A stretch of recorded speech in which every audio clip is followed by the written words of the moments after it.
Boa noite, já vou começar aqui falando sobre o que é o vídeo, né? A gente está fazendo uma série de estudos, para quem nunca viu, nunca assistiu, a gente está fazendo uma série de estudos bíblicos, serão em torno aí de 28 ou um pouquinho mais. Esse aqui, se eu não me engano, já é o 9º, que a gente está estudando sobre a morte, né? O que acontece com a gente após a morte. E esse estudo especificamente eu dividi ele em 3, porque senão as lives ficam muito compridas, né? Muito longas. E aí eu dividi em 3, né? Então, se você não assistiu o primeiro estudo falando sobre a morte, eu te recomendo então que você assista, porque senão você vai ficar meio perdido no que eu vou falar aqui, tá bom? E aí eu sempre salvo no meu Instagram, tá lá no IGTV. E tô publicando também no YouTube e no Facebook. Então, se você não assistiu, pode parar por aqui, dar uma pausa e assistir o estudo anterior a esse, ok? Bom, para você que já assistiu o estudo anterior, a gente vai estar dando continuação aqui, né?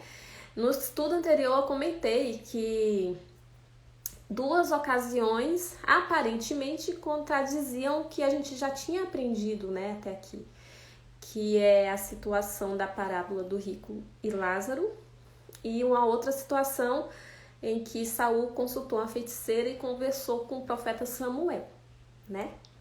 E essas situações são meio assim contraditórias. Então, sobre essas 2 situações que a gente vai pontuar hoje, ok? Mas como sempre, antes da gente começar a estudar, a gente vai orar. Então, eu te convido do jeito que você está, se você puder, feche os olhos que a gente vai falar com Deus. Querido e bom Pai, muito obrigada, Jesus, porque nos trouxe a Tua palavra para que a gente tenha luz aqui no mundo tão cheio de tantas ideologias. Nós queremos te pedir para que derrame, Senhor, sobre nós o Teu Santo Espírito, que abra as nossas mentes e os nossos corações para que a gente entenda e para que a gente aceite a Tua vontade em nossas vidas. Perdoe as nossas falhas e abençoe a todos nós. Nós choramos em nome de Jesus. Amém.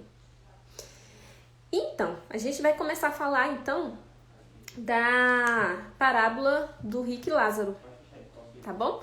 Vamos então entender o que é a parábola do rico e Lázaro, né? Vamos retomar aqui a história. Vou colocar aqui então a figura para vocês. Tá lá em Lucas, capítulo 16, a partir do versículo 19. Eu vou ler aqui na minha Bíblia para vocês ficarem a par, tá? Do que é dito ali. Lucas 16, a partir do versículo 19. Aqui fala o seguinte: havia um certo homem rico que se vestia de púrpura e de linho finíssimo e que despendia todos os dias de sua vida de forma regalada. E havia também um outro homem, chamado Lázaro, que coberto de chagas vivia a esmolar e fora abandonado no portão do homem rico. Lázaro ansiava por alimentar-se ao menos das migalhas que porventura viessem a cair da mesa do rico. Até os cães vinham lamber-lhe as feridas. E assim chegou o dia em que o mendigo morreu e os anjos o levaram para junto de Abraão. Entretanto, o homem rico também morreu e foi sepultado.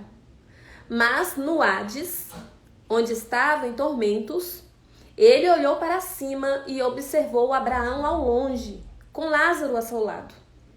Então gritou: Pai Abraão, tem compaixão de mim e manda Lázaro que molhe em água a ponta do dedo e me refresque a língua, porquanto estou sofrendo muito em meio a estas chamas.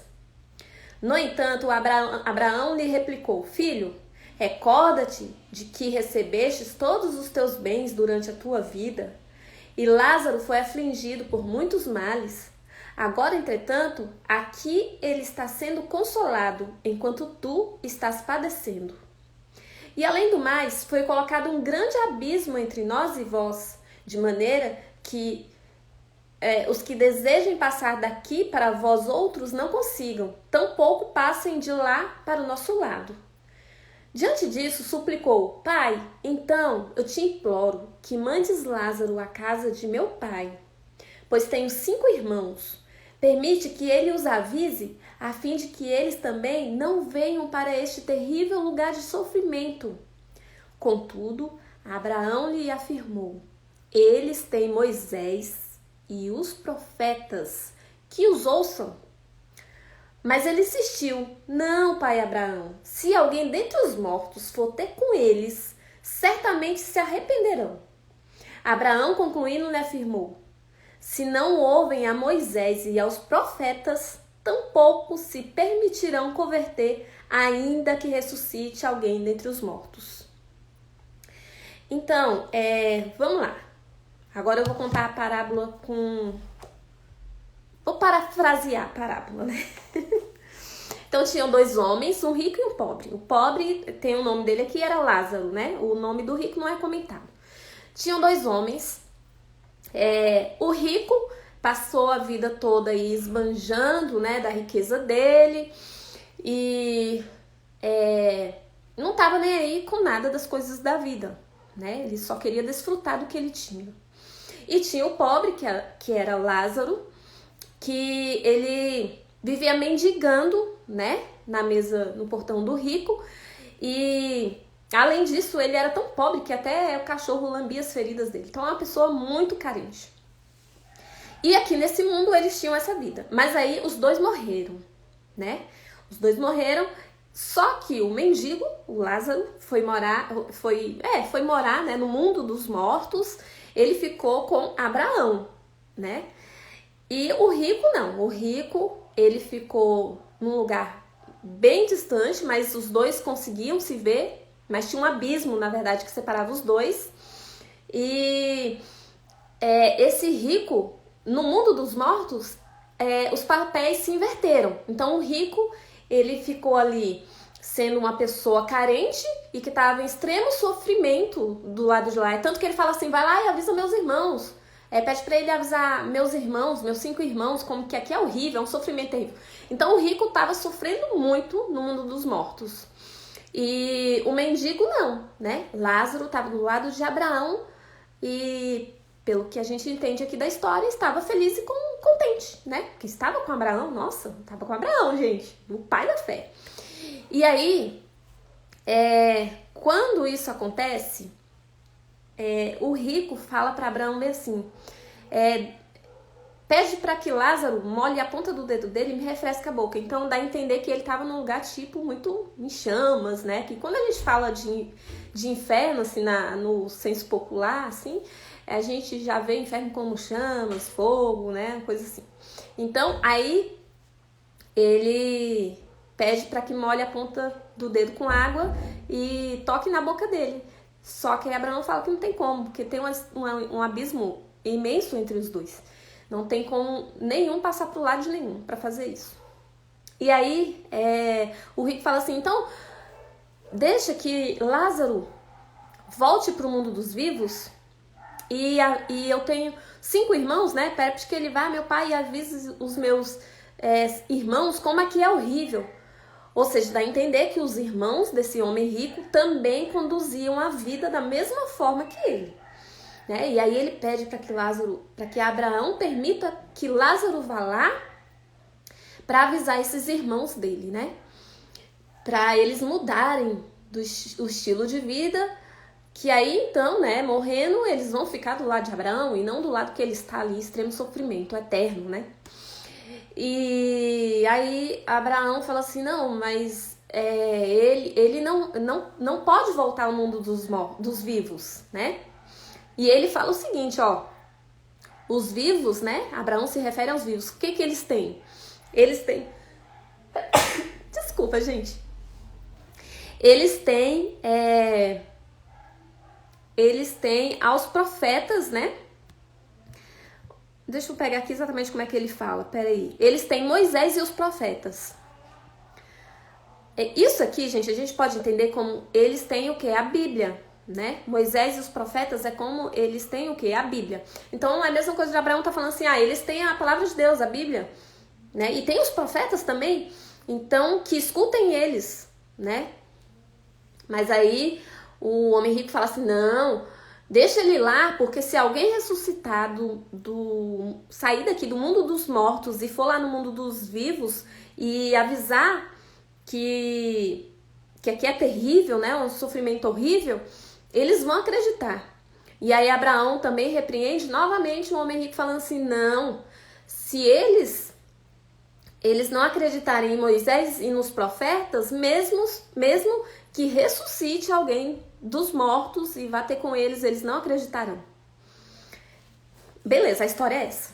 Aí aqui o que eu quero trazer pra gente compreender melhor a respeito dessa história aqui. Primeiro, a gente tem que entender que o povo de Deus, entre o período do Velho Testamento e do Novo Testamento, existe um período aí que é conhecido, né, pelos teólogos como um período escuro. Foi um período que o povo de Deus ficou sem nenhuma, vamos dizer assim, sem nenhuma revelação profética durante esse período, entre o período do livro de Malaquias, né, que foi o período ali que viveu Neemias, que foi o último livro escrito do Antigo Testamento, né, e entre o primeiro livro de Mateus. Então, entende-se que é quando, né, começa ali a história de Jesus. Então, entre esse período de Antigo e Novo Testamento, passou-se um período de mais ou menos 400 anos em que o povo de Deus não teve revelação nenhuma de Deus diretamente para eles, né? Mas, óbvio, eles tinham o Velho Testamento, né? Não tinha uma intervenção assim direta de Deus com o povo. Aconteceram muitas coisas importantes nesse período que a gente não vai comentar nesse vídeo, mas assim, não tinha revelação nova, né, a respeito da comunicação entre Deus e o homem nesse período. Então, o que teve nesse período também, né? Foi um período marcado pelas influências, vamos dizer assim, dos povos gregos, né, dos egípcios, desse povo dos mesopotâmios, né? Esse povo todo que não fazia parte do povo de Israel. Então, assim, além do povo passar um período todo sem novas revelações, eles passaram um período com influências fortíssimas em relação às crenças pagãs, tá? Vamos dizer assim. Inclusive, nessa minha versão aqui, quando ele chama assim, no versículo 23, que ele fala assim, ó, mas no Hades, onde estava em tormentos, ele olhou para cima e observou Abraão ao longe. Hades é um lugar, inclusive, que os pagãos acreditavam que era um lugar para onde iam as pessoas que morriam. Aí, eles tinham muitas crenças, muitas. Uma delas era o seguinte, né? A pessoa morria e aí ela ia para isso é uma crença grega, tá? Eles iam para um lugar muito ruim, né? Lá eles tinham que atravessar um rio, né? Para eles atravessarem esse rio, eles tinham que entregar uma moeda pro cara que ficava com um barquinho. Gente, olha que crença louca. Pro cara que ficava com um barquinho atravessando os mortos pro outro lado. E aí, quando os mortos passavam para esse outro lado, eles iam viver uma vida ali sem sentimentos nenhum, uma vida sem objetivos, vazia, eternamente. Ficava ali, né? Mas para eles passarem para esse outro lado, eles tinham que entregar a moeda. Então, eles acreditavam que algumas dessas pessoas que ficavam ali e não atravessavam o rio, porque eles não tinham como pagar para atravessar, eles voltavam para o mundo dos vivos, né? E aí iam atormentar, né? Assombrar, fazer mal para os vivos que estavam, né, ainda ali. Então, o que eles faziam? Eles tinham até uma rotina de colocar uma moeda na boca do morto para que quando ele fosse para o mundo lá dos mortos mesmo de vez, ele tivesse dinheiro para pagar para atravessar com um barquinho lá e ir lá pro outro lado e nunca mais voltar, e assim nunca mais ele ia atormentar nem assombrar ninguém. Então tinha essa crença aí, né? Os egípcios também tinham algumas crenças, né? Tem até uma história aí de um cara que tá observando um enterro, aí ele vê o enterro do rico e vê o enterro do pobre, né? O rico lá com rariz e tudo isso, e o pobre lá jogado em qualquer vala, né? E aí o filho e o pai estão assistindo esse evento, e aí o pai fala assim, nossa, tá vendo? Até na hora da morte é bom ser rico. E aí o filho fala assim, não, pai, não é assim não, eu já morri, eu voltei do mundo dos mortos, e lá no mundo dos mortos não é assim não, lá no mundo dos mortos a situação se inverte, né? Então tinham muitas histórias assim, muitas crenças parecidas com isso daqui, né? Então, o que acontece nessa parábola, né? Jesus contou várias parábolas que eram sim, eram histórias, né, que realmente tinham acontecido, né? Realmente tinham acontecido. Só que essa parábola aqui não é uma história que aconteceu, era uma história que existia, que era muito comum para eles, que todos eles conheciam, e Jesus usou dessa história para ensinar para as pessoas que estavam lá ouvindo e para nós hoje também a respeito da morte, também, né, a respeito da morte. Então o que Jesus fez? Ele pegou uma história que o povo já conhecia, né, que morreu 2 pessoas, foram lá para o mundo dos mortos, né, e aí uma volta para contar como que acontece lá. Só que aqui Jesus, ele usa uma técnica, né, utilizada pelos rabinos naquela época, né, que ele pega a mesma história para ensinar uma verdade em cima dessa história. Só que Jesus contou toda a história do jeito que eles conheciam, mas no final ele investe aí que ele entra com a verdade a respeito, né, da morte na parábola. Quando que ele entra com a verdade, né? Quando ele fala bem assim, ó, quando Abraão fala assim, eles têm Moisés e os profetas que os ouçam. Primeiro, aqui Jesus quis chamar a atenção das pessoas para que eles aprendam da Bíblia. Então, se você fez o estudo anterior comigo, você lembra que nós, na situação da morte, a gente fica como se fosse um sono, ninguém vai para lugar nenhum, a gente não tem mais sentimentos, emoções, não sabemos nada do que acontece aqui debaixo do sol, né, nem aqui nesse planeta. A gente não volta para nossa antiga habitação, a gente não volta para visitar pai, mãe, irmão, sei lá quem for, não volta.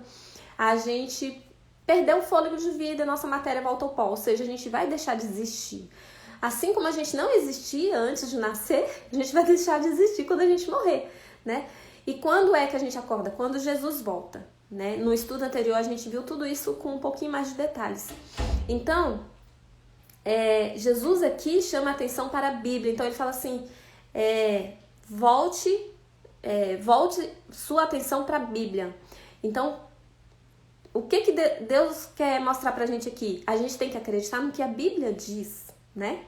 E qual é a outra coisa que ele fala aqui, ó? Ele fala bem assim, Abraão, resumindo, né? Ele fala assim, olha, se não ouvem Moisés e os profetas, tampouco eles vão se converter ainda que ressuscite alguém dos mortos, né? Então, outra verdade que ele colocou aqui é que ninguém ressuscita dos mortos para voltar e conversar com ninguém, né? Ainda que isso acontecesse, aí é que eles não se converteriam. Então, assim, qual que é a outra impossibilidade na parábola? A impossibilidade é de alguém que morreu voltar ao mundo dos vivos, né? Isso é uma outra verdade que a gente já estudou na Bíblia, né? Vimos muitos versículos e a gente não pode mudar o nosso pensamento por conta de uma parábola mal analisada, né? Então, chamou a atenção para a Bíblia e falou que ninguém pode sair do mundo, dos mortos e voltar para o mundo dos vivos, tá? Muita gente, quando lê essa parábola aqui, também comenta a respeito e eu acho válido também, né, comentar a respeito da questão de ser rico ou ser pobre aqui nesse mundo, né? Obviamente, né, que a Bíblia fala que é mais fácil um camelo passar dentro de uma agulha do que um rico entrar no reino de Deus. Sim, as pessoas ricas correm um grave risco de se acharem autossuficientes e acharem que não tem necessidade de Deus. Sim, corre esse risco, a Bíblia fala isso. Mas é óbvio também, né, que Deus usa pessoas ricas, e o fato de você ser rico não é necessariamente que você vai ser uma pessoa que não entra no reino de Deus, tá? Então a parábola trouxe isso daqui, mas ela não estava falando especificamente dessa questão de ser rico ou de ser pobre, né? Jesus realmente chamou a atenção da gente aqui para usou uma história que eles conheciam lá, que eles estavam acostumados, porque estavam muito envolvidos nessas questões gregas, né? Essas crendices, né, antigas. Jesus usou a mesma história, mas colocou o que realmente acontece no final da parábola. Jesus trocou, né? Porque na história que eles conheciam, a pessoa volta para o mundo dos vivos e conta para as outras como é que... Acho que falhou, né? Na história deles, repetindo, na história deles, que os povos helenísticos lá acreditavam, né? A pessoa volta do mundo dos vivos e conta como que é lá no mundo dos mortos para quem está vivo, né? Na história que Jesus contou, não é possível voltar para o mundo dos vivos. Inclusive, Jesus chama a atenção para que eles voltem-se para a palavra de Deus, tá? Então, ficou claro, eu acho, né? Jesus usou a parábola para alcançar o coração daquelas pessoas que viviam daquele jeito lá, né? E alcançar de todo mundo que vai ler, né? Está registrado na Bíblia porque é muito importante pra gente também, tá? Não esquecendo que tem uma outra curiosidade a respeito disso daqui, que Jesus, em todas as parábolas que ele começa assim, Jesus propôs uma parábola, né? Então, são parábolas que realmente vieram de Jesus, né? Mas nessa parábola aqui não tem, ele já começa transcorrendo, descrevendo os acontecimentos, né? Ele começa assim, havia um certo homem rico, né? Não é Jesus propôs tal parábola, não. Aqui havia um certo homem rico, ou seja, é uma história que já existia, que Jesus apenas utilizou dela para ensinar algumas lições para o povo, né? Deixa eu ver aqui o que mais, gente. Eu quero ler com vocês, a comentar com vocês, né, a respeito da segunda história que eu falei para vocês que ia comentar, que é a história de Samuel, aquele evento em que ele encontra a feiticeira, tá? E a gente também vai ler aqui na Bíblia esse pedacinho aqui para introduzir a história, entender do que é realmente que essa história tá falando, tá? 1 Samuel 28, vou ler aqui então a partir do versículo 15. Aqui, gente, vamos lá. Vamos entender a história primeiro, tá? Samuel disse a Saul: por que me perturbaste, fazendo-me subir? Saul explicou-lhe: estou profundamente angustiado, porquanto os filisteus pelejam contra mim, e Deus se afastou da minha pessoa, e não me responde mais, nem por meio dos profetas, nem por sonhos. Por esse motivo te chamei, para que me orientes no que devo fazer. Então Samuel disse: por que me indagas sobre isso? Se o Senhor se afastou de ti e se tornou teu inimigo? O Senhor te fez como havia revelado por meu intermédio, pois o Senhor rasgou o reino da tua mão e o entregou a Davi, o teu próximo. Verso 19.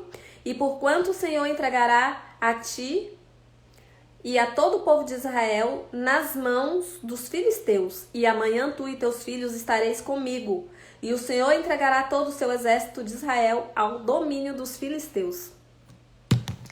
Olha só, gente, aqui mais uma vez, né, quando a gente lê isso daqui, precisamos novamente voltar o nosso pensamento às crendices pagãs daquela época, né? De que os mortos voltavam para o mundo dos vivos e mantinham contato com as pessoas aqui, não é? Inclusive aqui Samuel está falando aqui, o dito Samuel, né? O profeta está falando aqui, amanhã você e seus filhos vão estar comigo no mundo, no mundo dos mortos. Bom, gente, qual que é a situação aqui? Samuel, nós sabemos, né? Saul, ele, durante o período que ele andou com Deus, né? Ele fez um bom governo, mas aí ele se afastou de Deus, das orientações divinas, né? E uma das coisas que ele fez errada foi essa de procurar uma feiticeira para fazer subir do mundo dos mortos a Samuel. Aqui já dá pra gente avaliar que a espiritualidade de Saul não estava saudável, né? Porque ele foi influenciado pelas crendices pagãs, né? Ele acreditou que o morto poderia vir do mundo dos mortos para avisar alguma coisa para ele que estava aqui vivo ainda. E aí ele não somente acreditou nisso, como ele foi atrás de uma feiticeira para que essa feiticeira chamasse a Samuel, o profeta que já havia morrido, para que eles pudessem estabelecer ali uma conversa, né? E Saul estava muito preocupado porque Deus não estava falando com ele queria as respostas e no desespero aflorou, né, no coração dele o que ele realmente acreditava, que ele acreditava que os mortos voltariam, né? E aí ele consultou essa feiticeira. Aí a gente pergunta, poxa, se a Bíblia está contando essa história aqui, e que o Samuel até conversou aqui com Saul, ela está se contradizendo, né? Porque tudo que a gente estudou antes diz que o morto não sabe de coisa nenhuma, ele não volta aqui para o mundo dos vivos, né? E então, gente, é o seguinte, isso aqui não se contradiz, sabe por quê? A gente vai ler. Deus não aprovou isso aqui que ele fez. Nós sabemos, né? E a gente já viu isso também em outro estudo, que Satanás, ele se disfarça até de anjo de luz para enganar as pessoas. Imagina aqui comigo um anjo, que eu nunca vi um, né? Mas a gente imagina que é um ser muito glorioso, né? Tanto que um dos profetas, só para contar a história aqui para vocês, né? Teve um profeta que ele teve uma visão, mais para frente a gente vai conversar sobre ele. Ele teve uma visão e quem conversou com ele nessa visão foi o anjo chamado Gabriel. Ele ficou tão estupendo assim com o que ele viu, com esse ser tão maravilhoso que ele não consegue nem descrever, né? Ele ficou tão maravilhado em ver esse anjo Gabriel que ele se ajoelha para adorá-lo. Mas aí o anjo fala para ele, não faça isso, eu sou conservo seu e dos seus irmãos, ou seja, não faça isso, não me adore. E ele ainda fala, adora somente a Deus. Então imagina um ser tão maravilhoso assim, Satanás é capaz de se disfarçar num ser desse? Imagine num pecador que não tem luz nenhuma. Então muito mais fácil, né? Ele consegue se personalizar em qualquer pessoa e assim enganar muitos que não estão firmados na Bíblia, né? Que é o que a parábola anterior mandou a gente estar firmado na palavra de Deus, porque senão a gente é enganado. E aí, o que aconteceu aqui então? Samuel não era Samuel o profeta que ressuscitou, que ressurgiu na verdade dos mortos, né? Ele era com certeza um anjo caído, né? Que se personificou como se fosse Samuel e conversou ali com Saul, que estava acreditando já nessas coisas erradas, né? Mentirosas. E aí a gente vai ler aqui, agora eu quero que você me acompanhe, né? Pra gente comprovar que isso foi uma dedução de Saul, né? Aqui a Bíblia não tá falando, e Samuel realmente foi o profeta que Deus ressuscitou dos mortos. Não, fez ressurgir dos mortos para conversar com Saul. Não, aqui o texto traz pra gente é que isso foi uma dedução de Saul, né? Saul que deduziu que aquele lá era Samuel. E óbvio, acredito que deve ser idêntico, né? Assim, mas era um anjo caído. Então a gente vai ler agora Deuteronômio 18, de 10 a 14, pra gente ver o que a Bíblia fala sobre essa questão de consultar os mortos, essa questão da mediunidade. Essa questão de ser médium, né? Deuteronômio 18, 10 a 14. Acho que eu coloquei aqui. Ó. Deixa eu colocar aqui na minha, porque aí dá pra vocês verem, mas pra mim fica meio bagunçado. Deuteronômio 18, vou ler aqui, verso 10, ó, gente. O que é a orientação de Deus a respeito disso, tal? Que entre o teu povo não se encontre alguém que queime seu filho ou filha, nem que faça presságio, oráculo, adivinhação ou qualquer tipo de magia, ou que pratique encantamentos, nem que seja médium, consulte os espíritos ou invoque os mortos. Porque o Senhor odeia quem pratica qualquer dessas abominações. E é justamente por causa desses pecados que o Senhor teu Deus vai expulsar aquelas nações em teu favor. Portanto, permanece inculpável perante o Senhor teu Deus. Então aqui, claramente, a Bíblia diz que Deus abomina quem consulta os espíritos ou que invoque os mortos. Deus abomina quem faz isso, né? A Bíblia está falando isso. E essa situação que a gente acabou de falar de Saul foi uma situação em que Saul deduziu que estava conversando com Samuel, mas que nós sabemos que é Lúcifer e seus anjos caídos, né? Na verdade, Satanás, que ele não é mais Lúcifer, com seus anjos caídos, que se transfigura ali. Transfigura não, desculpa. Que se disfarça, né? De um ser humano para enganar as pessoas. A gente vai ler um outro versículo aqui, 1 Crônicas 10.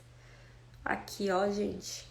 Aqui falando especificamente, né, da história de Saul e dessa situação que a gente acabou de ler.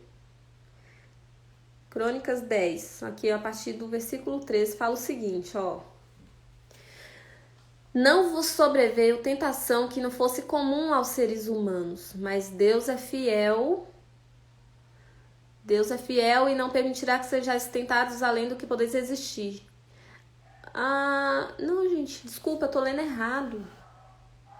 Desculpa, gente. Eu tava em Coríntios.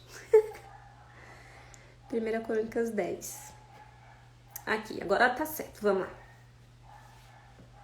Assim Saul morreu por causa da sua infidelidade para com o Senhor, para com Deus o Senhor, porquanto não havia obedecido à palavra de Deus, e além disso procurou um médium tentando consultar os mortos. Tudo isso fez em vez de buscar o Senhor.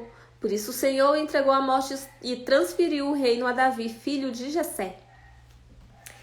Então aqui, né, gente, essa história aqui, então matamos, né, muito clara que Deus está falando que Saul fez o que não é do agrado do Senhor, né, que foi o que? Consultar os mortos. Por quê? Porque os mortos não podem ressurgir do mundo dos mortos e visitar os vivos, segundo a Bíblia, isso não acontece, e Deus se chateou porque ele fez uma coisa que é uma mentira, né, se afastou de Deus procurando acreditando em doutrinas pagãs, né? Ainda fez uma misturada, querendo ver profeta de Deus com doutrina pagã, nada a ver, né? E aí a Bíblia ainda falando, é por isso que o Senhor entregou ele à morte, né? E passou o reino dele para Davi, que foi o seu sucessor. Então é isso, gente, olha. Reforçando, então. Parábola de Rico e Lázaro e o acontecimento com a feiticeira ali envolvendo Saul são acontecimentos que tiveram influências, né, dos povos helenísticos, dos povos pagãos, que infelizmente realmente conquistou ali meio que o coração do povo de Deus, principalmente durante o período intertestamentário, né? Que é entre o Velho e o Novo Testamento, que foi esse período aí dos 400, mais ou menos 400 anos, né? Sem que Deus trouxesse novas revelações, tá? Olha, eu dividi o estudo para ele não ficar muito longo, tá? Então, assim, sexta-feira que vem eu vou gravar outro vídeo falando o outro pedacinho mais a respeito desse estudo sobre a morte, e a gente vai encerrar ele semana que vem. Como eu disse, em todos os estudos, são muitos versículos para cada estudo bíblico, né? E não dá pra gente comentar todos eles em um estudo. Mas esse aqui da morte eu quis aprofundar mais um pouquinho, porque é um assunto assim que, mesmo entre o mundo evangélico, existem crenças diferentes. E aí a gente tem que entender de onde vêm essas crenças, qual é a influência, né? Que a nossa Bíblia, não é a Bíblia, mas a interpretação bíblica de alguns teólogos, né, sofreu diante também dessas influências, né? Então a gente já viu que a gente precisa se voltar para a Bíblia, somente para a Bíblia, e tirar dela o que Deus quer que a gente entenda, ok? No estudo que vem, a gente vai saber que algumas pessoas, sim, ressuscitaram, tá? Elas não voltaram do mundo dos mortos, porque não existe o mundo dos mortos, existe sepultura, Sheol, né? Mas, assim, a gente vai entender que algumas pessoas, sim, elas ressuscitaram, elas foram... estão no céu, e não são poucas não, tem uma quantidade boa de pessoas que já ressuscitaram. Alguns a gente não tem nomes, mas especificamente 4 pessoas eu vou comentar o nome delas com vocês, tá bom? Então, se você quer saber quem são essas pessoas, né, que ressuscitaram e estão no céu, né? Na verdade, teve gente que não ressuscitou, não. Vou falar aqui pra vocês, ó. Teve gente que nem passou pela morte, tá? Então, a gente vai comentar aqui e eu espero que vocês tenham gostado do estudo de hoje. Qualquer coisa, eu já falei, chama no direct, a gente por lá às vezes esclarece algumas coisas bem melhor, tá bom? Que fica mais direcionado. E que Deus abençoe essa semana, que pra gente hoje é o 7º dia. Que Deus cuide de você, e a gente vai orar pra encerrar, tá bom? Então oremos. Querido bom Pai, muito obrigada, Jesus, por tudo que fez por nós. Obrigada, Senhor, pelos esclarecimentos que o Senhor traz a respeito de todos os assuntos que a gente necessita compreender, inclusive sobre a morte que a gente está estudando. Que o Senhor possa guardar, Senhor, que o Senhor possa ressuscitar os nossos entes queridos e a nós, caso estejamos mortos, no último dia, no dia que o Senhor voltar, para retribuir a cada um conforme a gente tem utilizado o nosso corpo que pertence a Ti. Nós te oramos, Senhor, que perdoe as nossas falhas também. E tudo isso em nome de Jesus. Amém. Amém, gente. Eu vi todo mundo que entrou, tá? Eu não fico comentando porque eu falo muito, senão é aí que fica mais comprido ainda, tá? Um beijo pra todo mundo.